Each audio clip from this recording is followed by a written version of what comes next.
we have any bill introductions? Any bill introductions? Mark?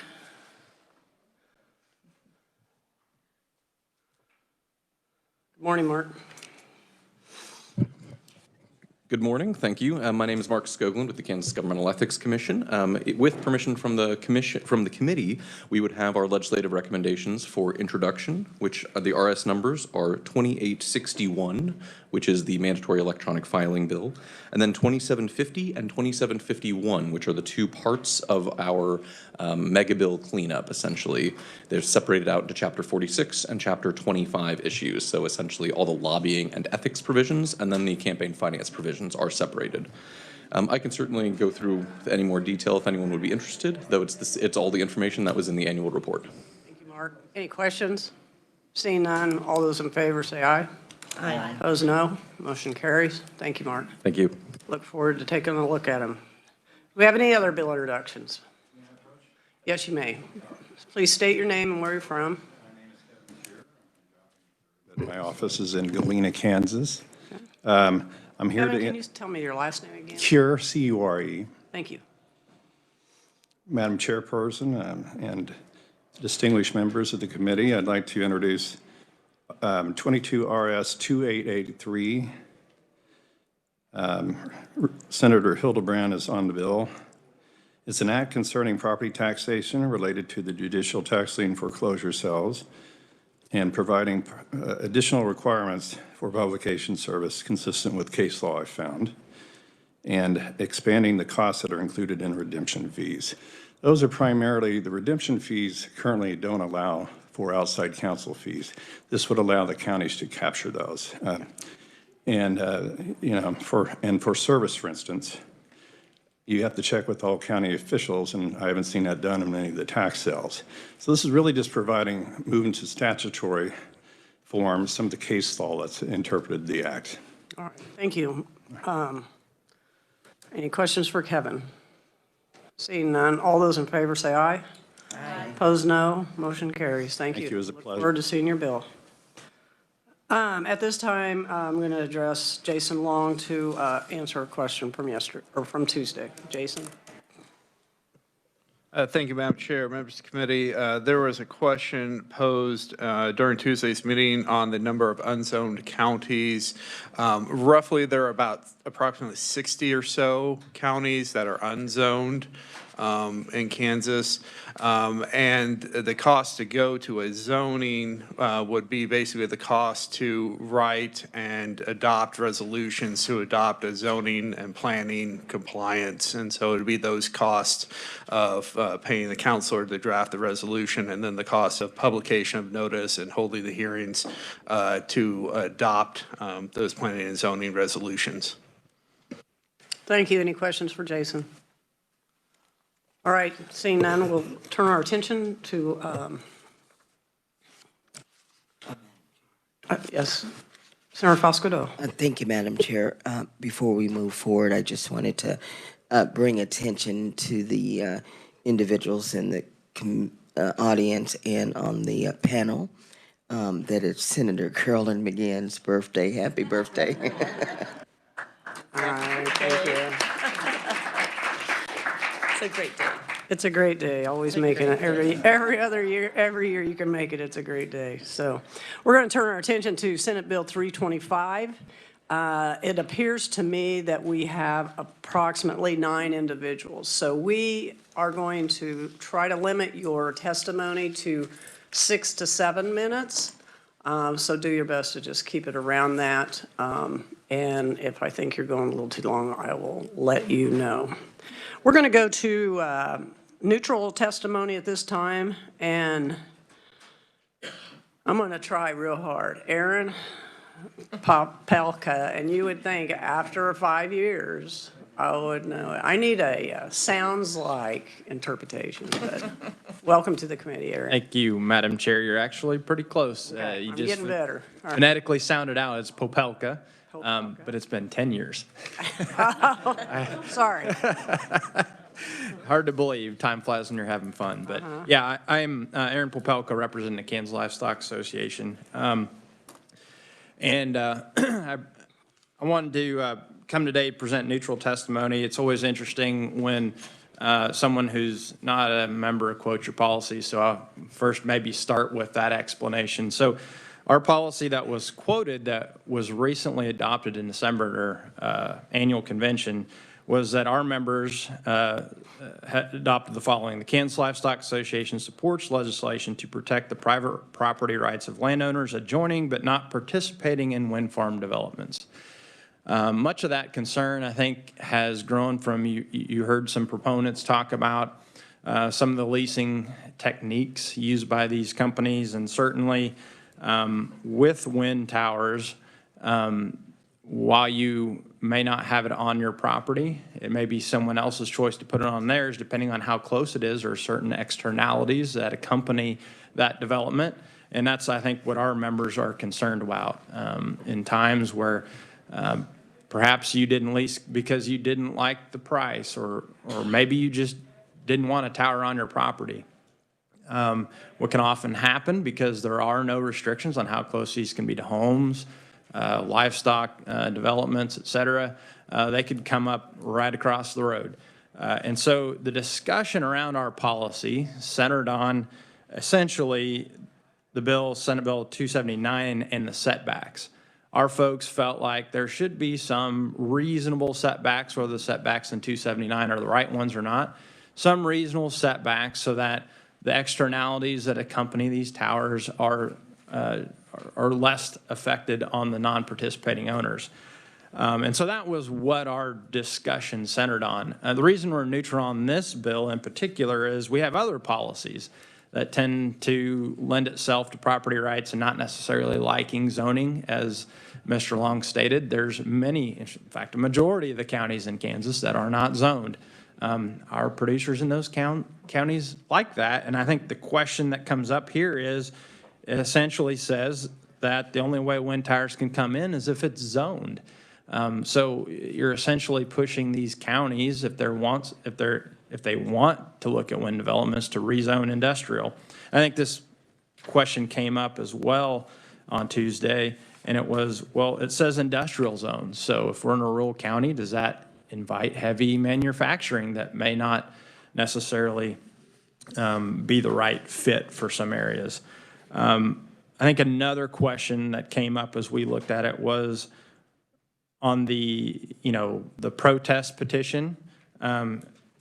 It says you have to be contiguous to the zone to challenge it, and you have to be a qualified elector. Well, what exactly does qualified elector means? Because I know I own land, part of our family farm ranch operation in Republic County, and I own land that are in different townships within the county. So where does that, if I have a facility somewhere that maybe I don't live, does that mean I don't get to vote on it if it comes up?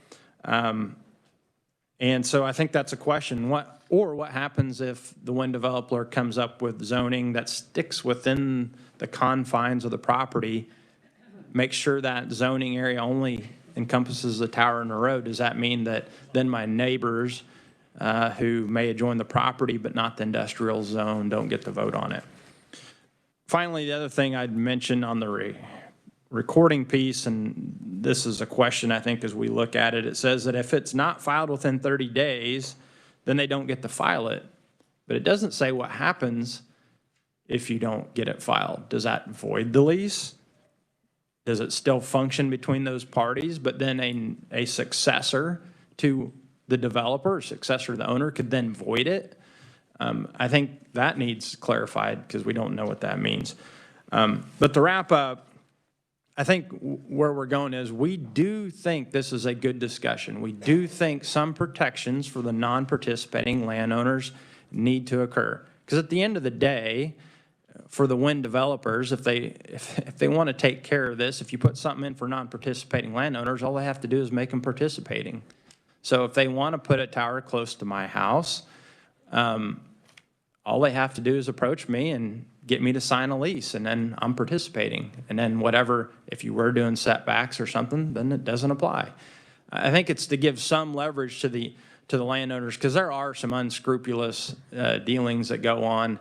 I've personally seen it myself in our area. and with some other landowners we've worked with at the association. So we think this is a good conversation. We think there's some answers that need to be, some questions that need answered on this particular bill. So thank you, Madam Chairman, and happy to answer questions at the appropriate time. All right. Thank you, Aaron, and I think we will wait until the end. Next, we have Stephen Sample, the Department of Defense Military Aviation and Installation Assurance Siting Clearinghouse via WebEx. Thank you. Can you hear me? We can hear you. Thank you, Chairwoman McGinn and members of the committee.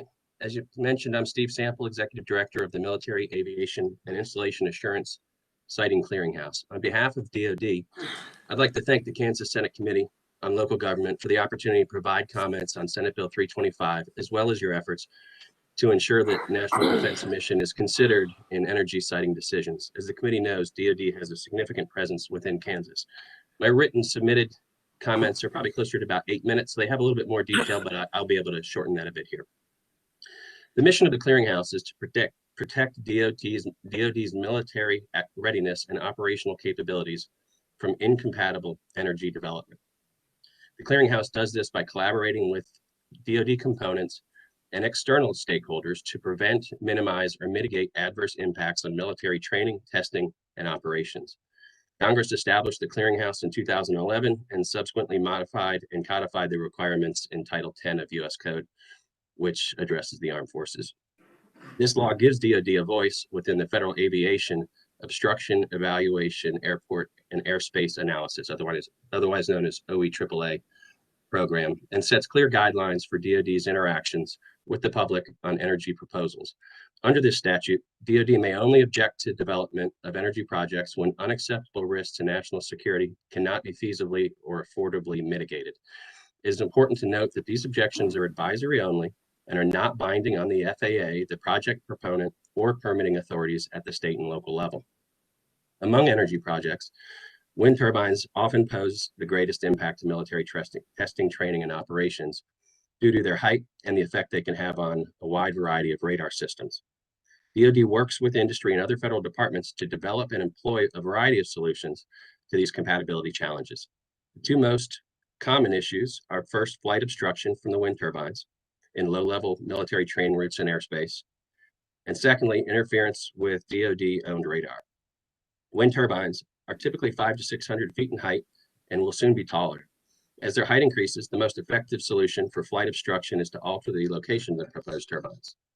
Several cases of potential obstruction have been resolved by moving turbines out of military training areas or reducing the footprint within the route. In cases where turbines degrade radar performance, radar modification can often reduce the impacts. Air traffic control radar, weather radar, and other military unique radars can be adversely impacted by the spinning blades of the turbines.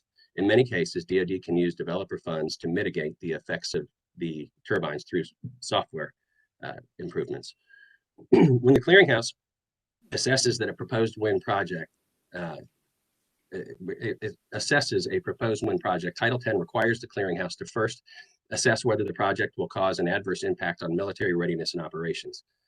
If the clearinghouse, after coordination with the military departments, makes this determination, DoD issues 3 notifications. We inform the developer of the adverse impacts, we notify the governor of the state where the project is located, and we identify a military department to lead discussions with the developer to find a solution. At that point, that military department establishes a mitigation response team to conduct any necessary analysis or studies to find a solution. If these parties are successful in finding a solution, a mitigation agreement is signed and the project is built. This process has proven to be an effective and flexible means to mitigate potential impacts. Since 2014, DoD has reviewed over 5,900 wind projects nationwide, the vast majority of which were found to have little to no impact. DoD has entered into 334 mitigation discussions with wind energy developers, and 86 of those cases to date, those discussions resulted in a written agreement and they were built, or they're allowed to be built. DoD has proven a track record of supporting thousands of energy development projects that are compatible with our ability to test, train, and operate. And most wind energy developers are good partners with DoD and work closely with us to find solutions. It is in the rare case when a developer does not voluntarily work with DoD that we need state support. Recently, a developer of a wind project in another state, Oklahoma, constructed dozens of wind turbines within a low-level military training room without FAA determination of no hazard and without determination from DoD that their activity was compatible with national security. In that case, the existence of a state law similar to SB 325 was instrumental in halting the construction until DoD's concerns could be addressed. Otherwise, the development would have resulted in several low-level military training routes becoming unavailable for needed training. As a result of additional discussions brought about through the state process, DoD and the developer agreed to an alternate siting plan that allowed for construction of about 2/3 of the project while protecting the military missions. Because DoD and FAA determinations are advisory and not binding on developers or permitting authorities, is in these cases where DoD encourages and needs state support. Within Kansas, we reviewed 200 wind projects over the past 8 years. Of those, the clearinghouse determined that only 13 would pose an adverse impact to DoD missions, and we established mitigation response teams. One project was canceled by the developer, and 9 of the projects were ultimately cleared by the Air Force and DoD. And discussions concerning the remaining projects are ongoing with the Air National Guard and NORAD and the developer. The potential for significant expansion of wind energy development underscores the importance of a thoughtful and deliberative siting review process. In closing, DoD needs your support in the infrequent cases where we cannot reach an agreement with an energy developer.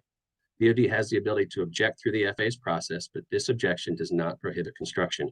We support your efforts to ensure that energy siting is conducted in a thoughtful manner that protects military missions in Kansas while allowing compatible development. Thank you for providing me the opportunity to address this committee and for considering impacts to DoD missions as you plan for compatible renewable energy development. I'd be glad to answer any of your questions at the appropriate time. Thank you. Thank you, Mr. Sample. Will you be staying online in case we Yes. have a question at the end? All right, Yes, thank ma'am. you very much. Is there anyone else that would like to testify as a neutral? Anyone else? Seeing none, we will move to the opponent testimony. And at this time, we have Kimberly Swati, Kansas Power Alliance. Welcome, Kimberly. Good morning, Madam Chairman, Madam Vice Chair, Madam Ranking Member. It's a pleasure to get to be here this morning and to get to hear the testimony from Mr. Sample. He is an individual that we have worked with a great deal, specifically in the last 2 years, worked with him directly on a particular project in Kansas to make sure it did not have any impact. And in this case specifically, it was related to military training routes. So appreciate his comments. The industry really appreciates the opportunity to work with DoD and the clearinghouse and FAA.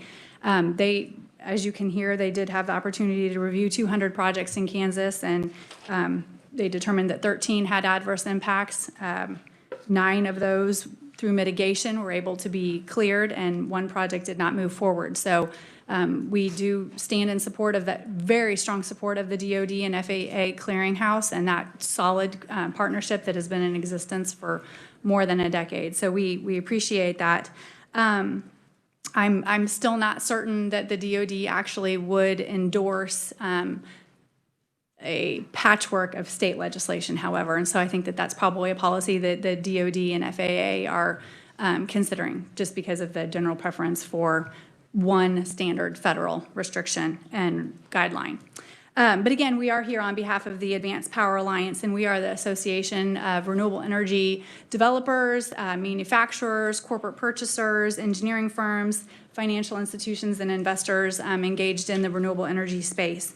And we have 2 great conferees, additional conferees that are going to speak more to the development side, but just understanding for you all that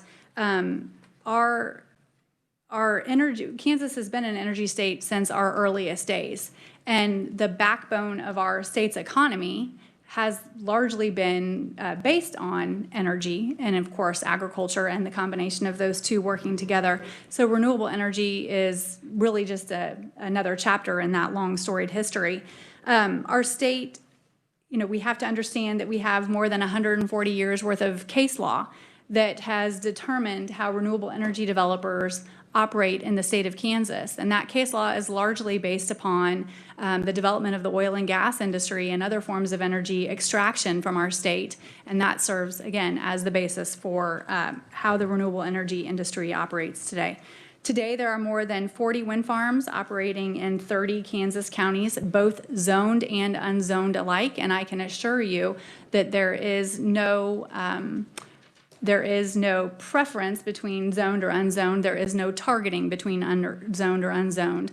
The key to development of whether it's wind or solar or battery storage is threefold. One, it is willing landowners. Willing landowners can community support. If you do not have willing landowners that are willing to voluntarily sign a contract to have their land leased for whether it's a wind turbine or a solar facility or whatever that next generation technology would be, then the project is not going to come to fruition. That's a really important fact.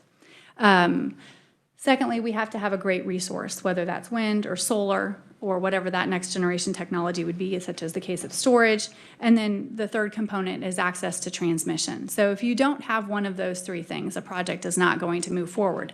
But I would actually assert that the most critical is the ability to have those landowners willing to voluntarily engage and enter into a contract to host turbines or solar facilities on their ground. We have invested more than $14 billion in the state of Kansas over the course of the last 20 years. We have 12,000 direct and indirect jobs working to generate clean, homegrown, domestic energy to power more than 2.3 million homes. And we currently provide more than $35 million in annual land lease payments to those Kansas landowners.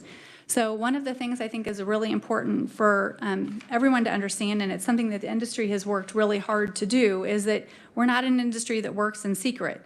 As I've said, we are 100% dependent upon our landowners in those communities for success. We work hand in hand with our landowners and the community and local government to make sure that projects that are built in a positive manner.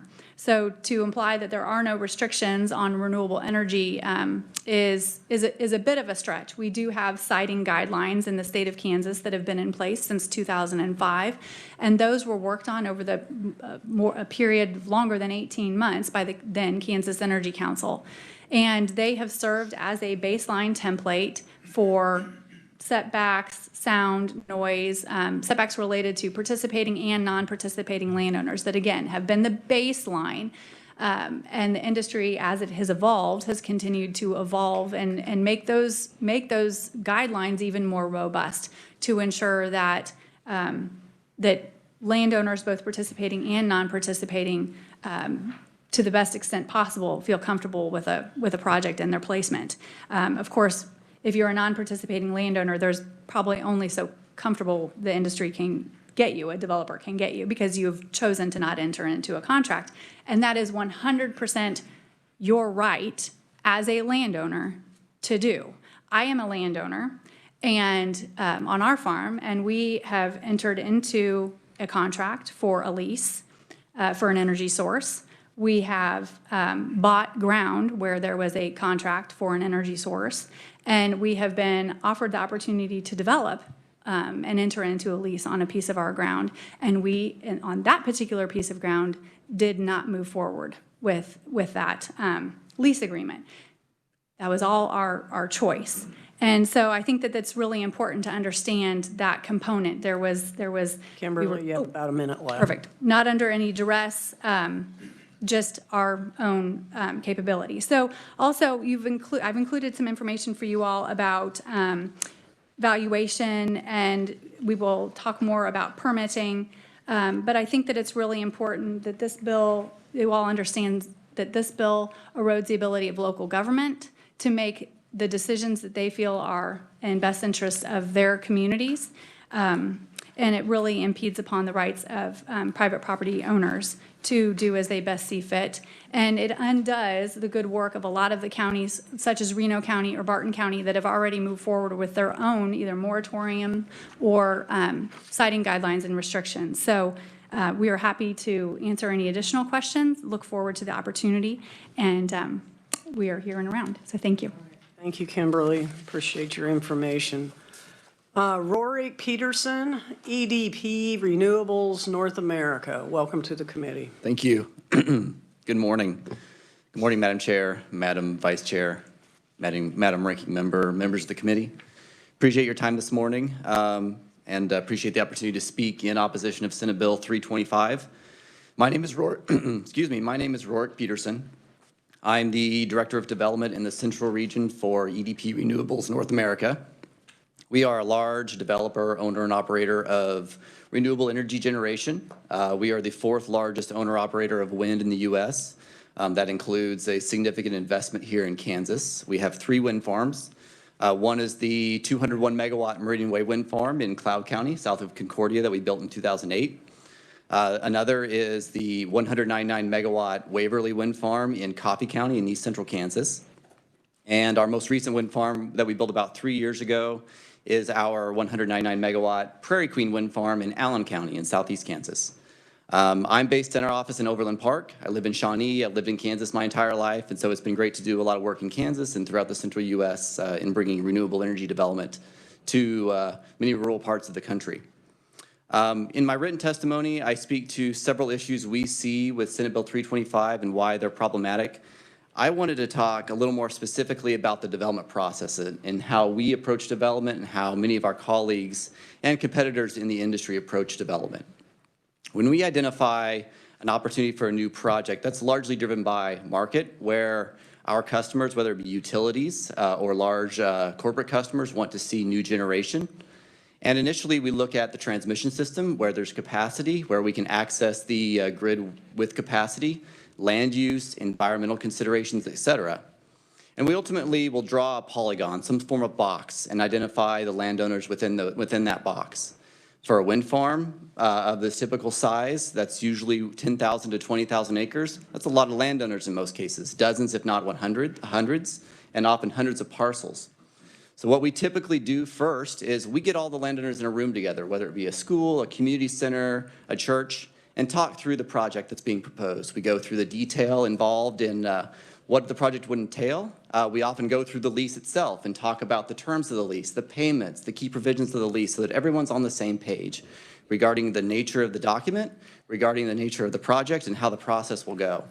And then we end up having meetings with landowners, kitchen table meetings, et cetera, to talk about their concerns about the project, questions they have, more detail in the lease. But we try to be as transparent as possible with the community and with the landowners regarding what we're proposing. It is a multi-step process. It often takes years to evolve, but we try to be as involved and as transparent as we possibly can during the process. Of course, one of the first things we do is assess that landowner interest. And as Kimberly said, while there are many stars that need to align for a project to be realized, landowner participation is the biggest. We need landowners that want to participate. We need contiguous land in order to develop a project efficiently and economically. And so landowner willingness to participate is the key part of our effort and a key thing we do early on. What this ends up doing, of course, is building a coalition of supporters and advocates for a project. That's natural. That's part of the process. That spans across industry and efforts. And so that shouldn't be discouraged or infringed upon. It's frankly troubling that there would be any notion that it should be. As a new development in a community, we often go in and talk about the benefits we can bring to the community, and that will naturally build support from members of the community for what we're proposing.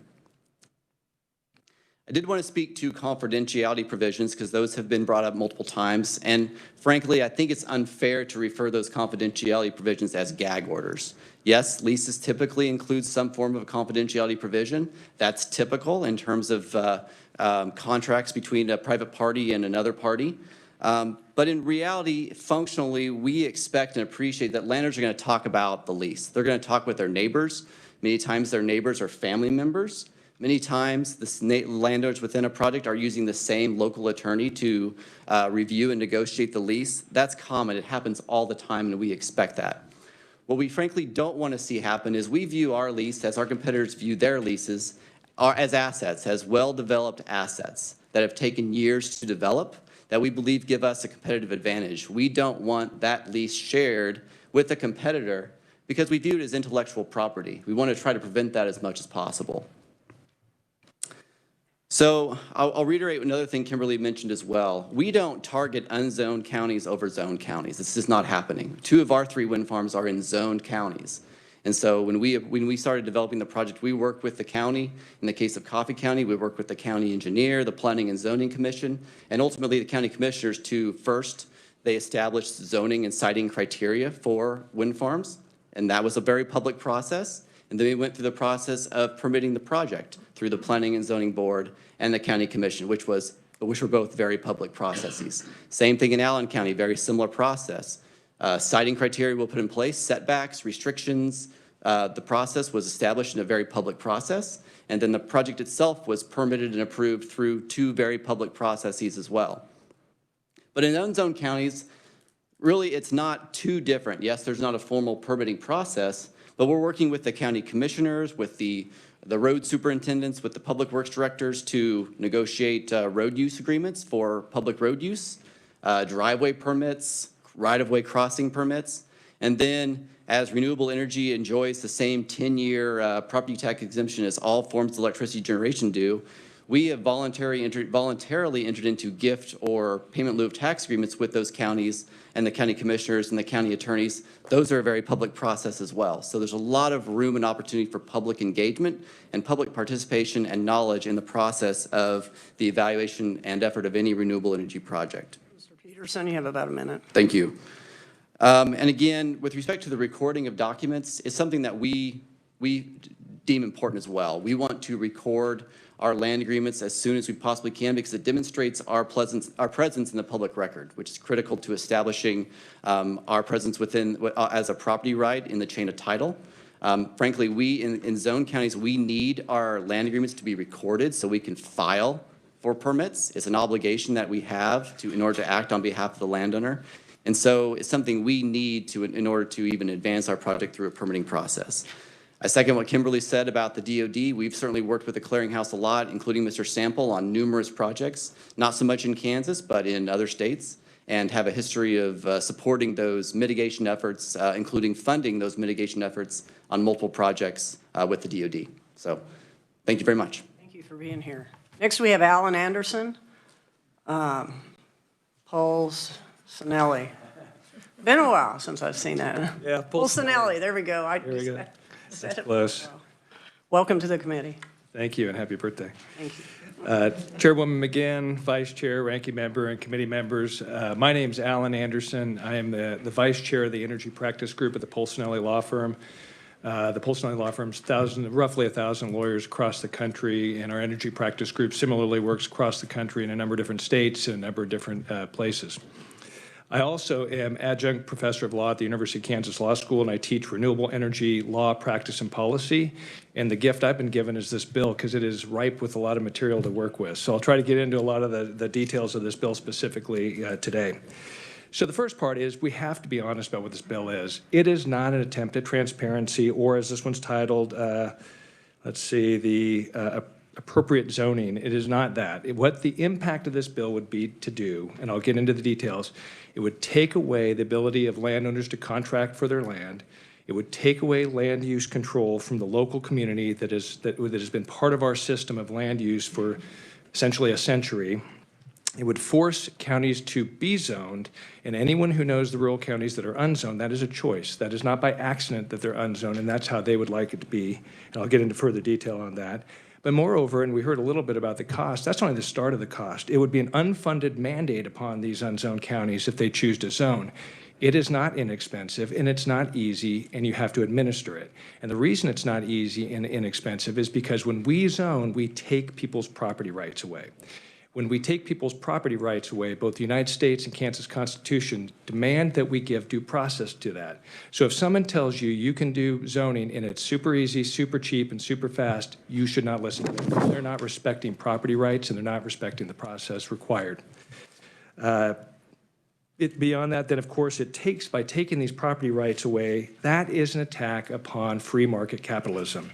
There are other systems of economies that have a planned economy from the state taking away natural resources. That's not what we do in the free market capitalism. We don't do that. And of course, like I said, the whole due process is not found in this bill. If you think this bill, which has the impact of ending renewable energy and people's use of their land for renewable energy, is due process, I think we'd also want to look at whether or not that is even remotely in line with the constitutional process of due process. So now getting specifically to the bill and what it really does, the first and foremost is, I think everyone's aware, it says to every county that wants to do renewable energy projects, you have to be zoned. So we're going out to those 60 counties and say, we don't trust you to make your own decisions as we've done for 20 years, 40-plus projects, 35-plus counties, many of which have multiple projects. I mean, Ford County has now, I think, 10 projects. They didn't get to 10 because the first 9 they couldn't figure out how to make it work, or if they wanted to zone, they couldn't figure out how to do it. They all know how to do it, and the system works. So this is a bill looking for a problem that doesn't exist. And it's also just so right there, the idea that we're going to put this unfunded mandate and require unzoned counties to zone, I would assume that's a showstopper for anyone that has any awareness of the rural counties or any county that chooses not to be zoned. Moreover, it requires them to be zoned industrial. So if you go through a zoning process, to mandate that an area would be industrial is taken again away from the local area to determine how they want to zone it. Most projects are in zoned agriculture, areas. They're not in industrial areas. That's not required. And so I would say it even goes against the zoning process, and we have a whole statutory framework for how we do zoning. And they have to start with a comprehensive plan that looks at how they use land uses and how they want to use land uses. We're taking that away and saying, you must make this industrial. I mean, think about that, because they don't have to do that now. We would require they do it under this. So, and then again, as I stated, it's an unfunded mandate to add a layer of bureaucracy because you can't create zoning and not administer it. You must administer the zoning once it's put in place. So there's nothing within this bill to pay for that. So now let's go further in how it takes away the right of contract from the landowners, and it takes their ability away to process their land, to determine how they think best to use it, and then to enter into what we believe is the freedom of contract, something that's been long held in Kansas as a very important Kansas value. Well, the first part is you cannot record a lease without having a building permit or a conditional use permit. So the first part, and this was mentioned before, the way you perfect the land right is through recording a lease. That contract has to be recorded when it's real estate in order for it to be perfected. That's how you do that. A conditional use permit is actually an application from the landowner. The company may do it on behalf of the landowner, but it is the landowner's application for a conditional use permit or a building permit. So what we're saying is you can't record a lease until you have a conditional use permit. You can't get a conditional use permit till you've perfected your site control. So there's a bust here that I think is intentional. Maybe it's accidental. Either way, it makes the person's ability to lease the land impossible. So that's the first one. But that's not all. We don't stop there when it comes to this bill. We also then say, you must record this lease within 30 days. You can't get through a conditional use permit process in 30 days. It can't be done. It requires, and this assumes in a zone county, you have to lease, record, make the application, so prepare the application, make the application, reviewed by the Planning Commission staff, which is the new layer of bureaucracy we've created. Then we have to have statutory notice, a whole process for that, public hearings, goes to the Planning Commission. They usually take things under recommendation, eventually make a decision. The decision is simply a recommendation that goes to the Board of County Commissioners. That can't be done in 30 days. Second way that we've taken away people's ability to contract because you've created a process, you can't get through that in 30 days. But we're not done. So more presence. So what we have here is we say, well, if you couldn't do the process that we've made it impossible for you to do, you have no further right to make a contract with this developer. You want to, you've shown the ability, do you want to, because you executed. You may still want to, and we say you're banned, that developer is banned forevermore from leasing that on that property. So we're taking that ability away by creating a process that doesn't even allow them to do that. But we're not done. And so we go further. And so now we say that if you did somehow make, and this is impossible, so now we have to go into kind of fiction. Now we go into the ability, you somehow went through that whole process, you went through zoning, you became zoned, you somehow did it in 30 days, good luck. It's, again, we're talking about fiction at this point, and you ran that gauntlet. Now, the county's clearly demonstrated they want to do this, they do it, and 10% of the people in a very poorly defined grouping here, and as even mentioned by our neutral testimony, Now that 10% can say, good job, you went through that whole thing, now go do a whole election. But let's see, what's this election about? The election is whether or not we want to be zoned industrial. It's not about whether they want to do the renewable project. We have a process for that. We are a representative democracy. If they don't like the decisions of their representatives, especially after this long process, they know what to do about that, and that happens all the time. You all Mr. know that. Anderson, I'm going to give you an extra 2 minutes, but Okay. I do need you to wrap up. I will do it as quick as I can. So there we have 10% of the people. But what's the other problem with that? We already have a protest petition statute in Kansas on how to do this. This just then muddies it of which one of these applies. This one's a poorly worded one. I would suggest that it couldn't even be applied, but we have one already. This already exists and can work in zone counties. But we're not done there. We have more presence. So we have then, if you go through that and the Board of County Commissioners makes this decision and the 10% stop them and people say, I don't want to be zoned, I never want to be in zone industrial, it somehow is telling this legislature, the Board of County Commissioners, they can't even take this up again for 4 years. Now, the legality and the propriety of that, I don't want to answer here, but binding future legislative action is certainly dubious at best. So I'll leave it there. There is a number of things as we get into the freedom of contract and how that has been absolutely cherished in the state of Kansas and how it is the underpinning of the freedom of contract, the underpinning of free market capitalism that we have also cherished in Kansas. And with those two attacks, I don't think this represents Kansas values, even if you could get through all the busts and how it doesn't actually function in the way that it's intended. So I thank you for time. I'm open for questions at the right time. All right, thank you. Next, we have Jay Hall, the Kansas Association of Counties.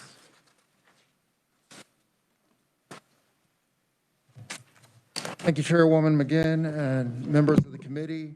I am Jay Hall with the Kansas Association of Counties. I am the deputy director there, as well as the general counsel.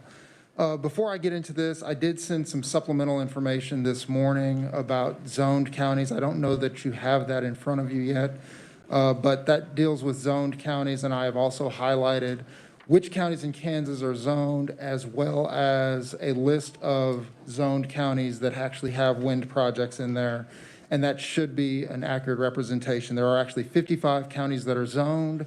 Of those counties that are zoned, not all of them are fully zoned, so there may be areas within some of those zoned counties that actually are unzoned portions of those counties.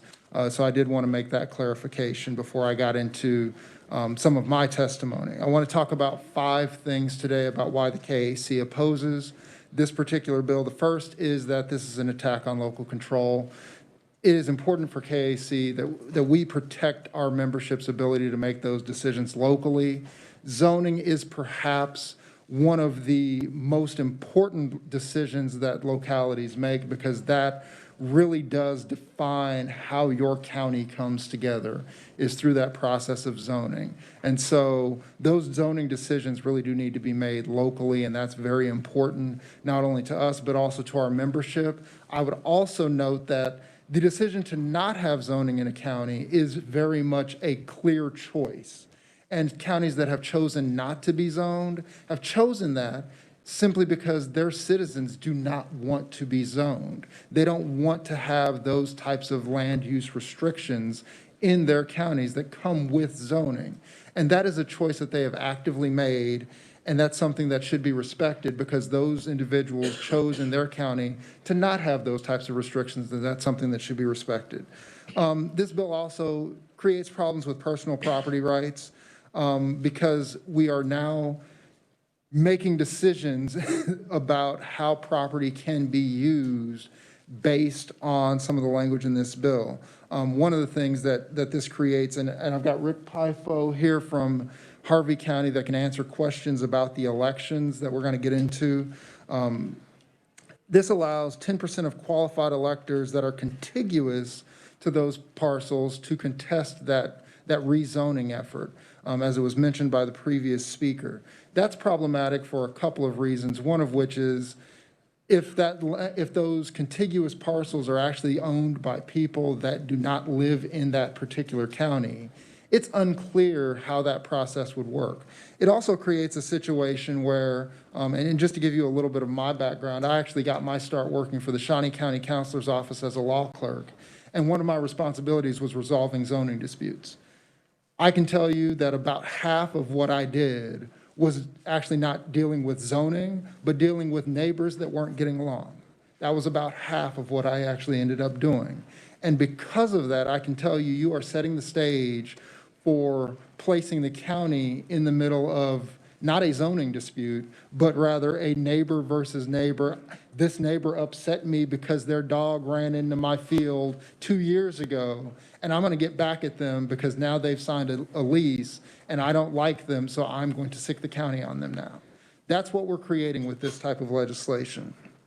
It also creates confusion because we don't know exactly how to work with these qualified electors because, again, we have lots of land that is owned here in the state of Kansas that may not be owned by individuals that actually live in the county in which that land is located. We have that case all over the place, particularly when you start getting out further west in counties where people may own large ranches and things like that, that cross county lines. And so we have to be aware of that they may own land in one county, but they actually live and vote in a different county.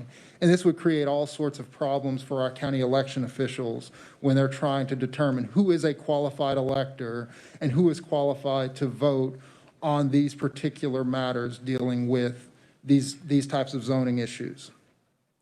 It also puts counties in the position of interfering with private business dealings. That's something that is always a concern because counties really shouldn't be interfering with whether or not you want to contract with a particular company for uses on your land and how you can do that and when and whether you can contract in the future if that filing was done incorrectly. That's something that is a concern to the KAC because that's not a position that our counties want to be placed in.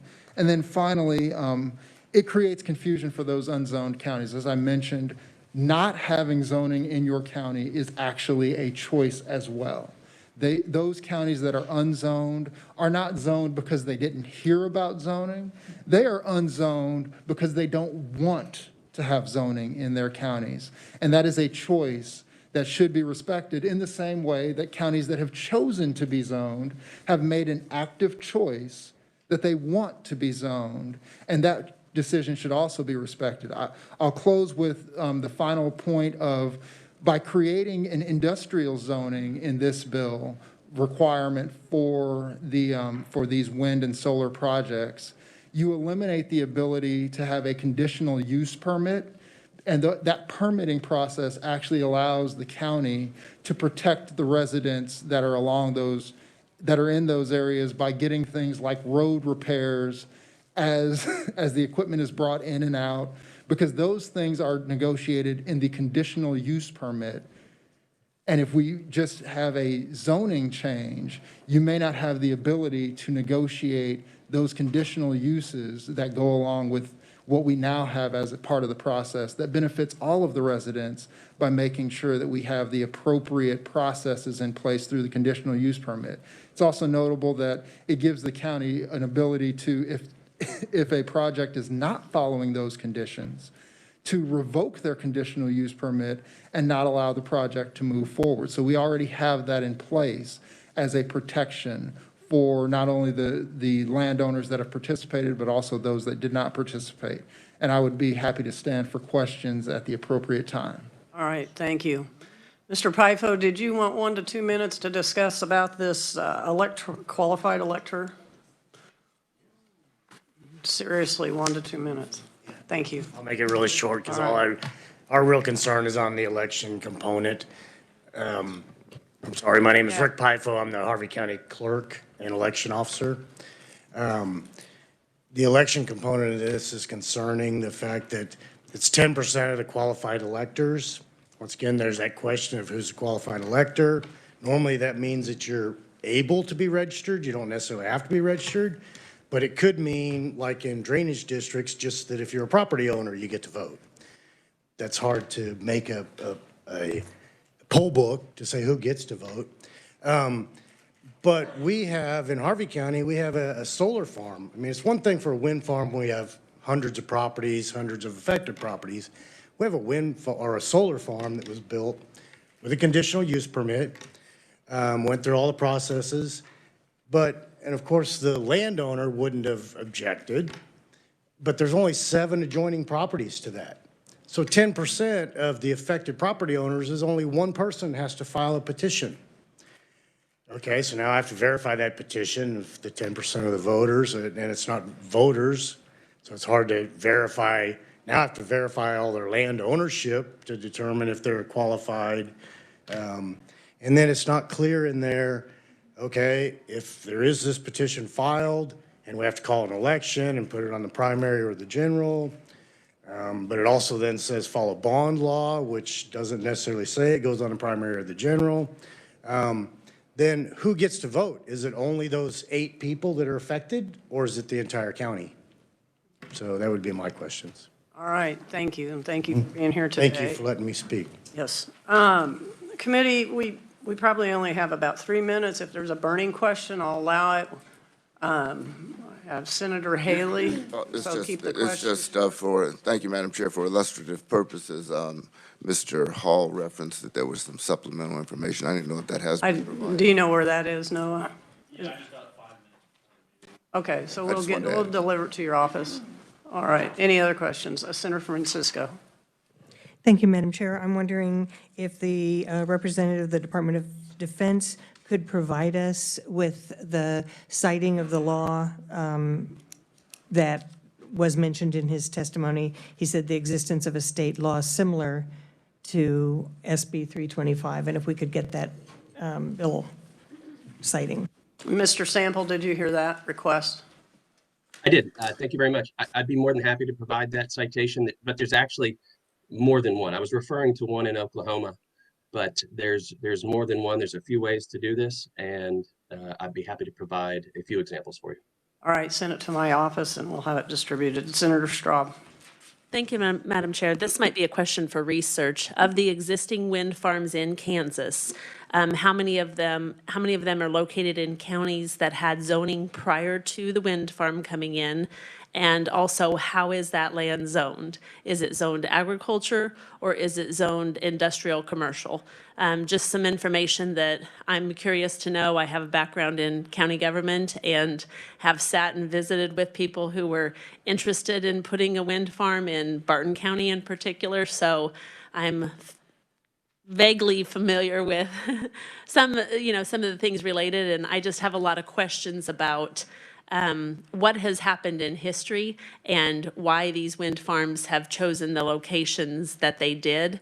And also, I mean, I understand a lot of it is the proximity to the transmission lines. So just some questions about who had zoning prior and how is it zoned now, and if that changed to allow the wind farm to come in or not too. Thank you. So does research understand that request? Thank you. All right. Yes, Senator Fausto. Thank you, Madam Chair. Kimberly, you talked about whoever goes into these contracts, whoever land is utilized, that landowner has to agree. And so in the conferees that have brought this legislation forward, did they agree, or are they saying they didn't get an opportunity to agree or disagree? So thank you, Senator, for your question. I can't speak to the conferees and whether or not they had the opportunity to participate in the project. In some instances, there may have been landowners that had the opportunity to participate and they chose not to participate, and that is their choice. And in some instances, they may not actually live near the wind farms themselves or the proposed project. But in order for this to happen, they have to agree. In order for a project to be built on, or in order for a turbine or a solar facility to be built on anyone's land, it actually has to, there has to be a willing landowner that's signing a contract to lease their property. And I could answer Senator Straub's question if that's helpful. If it's brief. Yes. So there have been no counties that have changed their, whether or not they're zoned or unzoned, with the exception of Reno County recently did change their zoning standards, but half of the county was zoned, the other half was unzoned, and that was their choice, longstanding choice. So they did just put in regulations related to the unzoned portion of the county. In other instances, counties have created setback restrictions and changes to their ordinances, but not going from an unzoned county to a zoned county, if that makes sense. So, on the pad site, once a project becomes operational, the actual pad site itself, just like in oil and gas and just like in telecom, could shift, depending on the county appraiser, from ag use to industrial use. But that is at the discretion of the county appraiser and applicable to both oil and gas and telecommunications towers. A final and brief question from Senator Thompson. Thank you, and for Kimberly on this one. You talk about the willingness of landowners. What about where for example, in some counties where they've rejected the wind project and the wind companies have sued as a result? So it's my understanding that in one county, there has been a project that has not moved forward. It was denied by the county commission it needed to be unanimous vote 3-0, and it was 2-1. And the lawsuit didn't have anything to do specifically with the project's denial. It had to do with the protest petition and the signatories associated with the protest petition and the validity, is my understanding. But we can speak more to that. County moratoriums exist in a suite of counties across the state, and that is absolutely the county's choice, and the industry has never once opposed a county deciding to issue a moratorium or a ban on renewable energy. That was upheld by the Kansas Supreme Court 12 years ago, and we've adhered to that. Mr. Stephen Sample, could you also provide any restrictions that you may have concerning solar? You also have in your written testimony from Land on the Range, Kansas Sierra Club, Kansas Chamber, NL North America, Savion Energy, and the Kansas Legislative Policy Group. If the chair should decide to work this bill, all parties on both sides and neutrals will be notified in plenty of time of when that hearing or that deliberation would happen. And we would like for you to be here as well, just so that we'll have more time for committee members to ask questions. So I want to thank everybody who was here today. If there's nothing else to come before us, we're adjourned.